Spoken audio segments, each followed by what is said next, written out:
حضور اکرم صلی اللہ علیہ وسلم کا ارشاد ہے، اچھے مسلمان کی پہچان یہ ہے کہ وہ ان فضول باتوں سے پرہیز کرے جن کا کوئی مقصد نہ ہو۔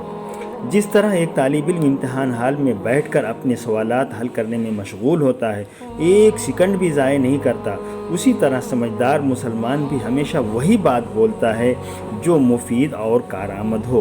آج کل انٹرنیٹ پر بے مقصد سرچنگ، چیٹنگ اور دلوں کو لبھانے والی ویڈیو گیمز لغویات میں پڑنے کا بہت بڑا ذریعہ ہیں۔ پہلے تو بات لغویات ہی تک محدود تھی، مگر اب تو لغویات میں قدم رکھتے ہی سیکنڈوں میں انسان ایسی گندی اور فحش دنیا میں پہنچ جاتا ہے جہاں اپنی دنیا اور آخرت دونوں جل کر خاک ہو جاتی ہے اور اس کا احساس بھی نہیں ہوتا۔ لغویات سے بچ کر اپنے وقت کو بامقصد کاموں میں لگانا بندہ مومن کی نشانی اور وقت کی ایک بڑی ضرورت ہے۔